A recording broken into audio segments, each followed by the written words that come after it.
অনুমোদন ছাড়াই গেল ২ বছর ধরে চলছে লক্ষ্মীপুরের রামগঞ্জে পাটোয়ারি ইটভাটা।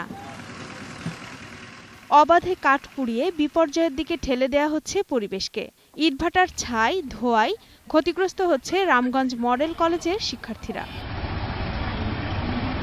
আমাদের ক্লাস করতে সমস্যা হয় স্কুলে, তারপরে আমরা এখান দিয়ে যাওয়ার সময় আমাদের নাকে ধুলোবালু ঢুকে, তারপর আমাদের চোখে অনেক ধুলোবালু ঢুকে, আমাদের সমস্যা হয়। প্রতিনিয়ত কলেজে আসতে হয়, আমাদের অনেক প্রবলেম হয় ইটভাটার কারণে।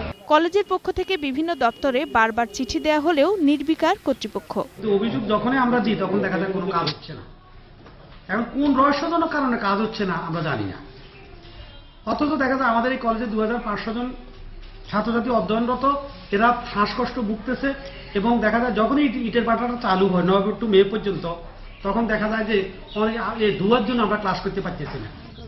এদিকে ইটভাটায় কাজে লাগানো হচ্ছে শিশুদেরও। কাম করে 350 তারপর টাকা যে 25,000।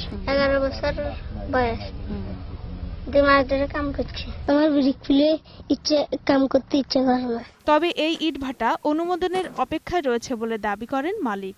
2 বছর থেকে আমরা অনুমোদনের জন্য কাগজপত্র দিছি। আমরা সর্বক্ষণ সবাই যে যেখানে বলে মনে করেন ডিসি অফিসে আমরা পয়সা দিছি, ডিসি অফিসে আমাদের থেকে পয়সা নেয় এবং মনে করে টিএনও স্যার নেয়, এরপরে আমাদের থানায় পয়সা নিতে এসছে। সব অভিযোগ খতিয়ে দেখার আশ্বাস দিয়েছেন জেলা প্রশাসক। ভাটার মালিক যিনি আছেন তিনি আইনানুগভাবে সেটা পরিচালনা করছেন কিনা ভাটা সেটা দেখবেন। একই সঙ্গে আর যদি কোনোদিন শিশু শ্রম ব্যবহার না করেন সেটাও নিশ্চিত করার জন্য তাদেরকে অনুরোধ করেছি। শিগগিরই পরিবেশ বিপর্যয় রোধ সহ শিশুশ্রম বন্ধ করে ইটভাটাটি অন্যত্র সরিয়ে নিতে প্রশাসন ব্যবস্থা নেবে, এমনটাই প্রত্যাশা স্থানীয়দের। Desk report, 21 television.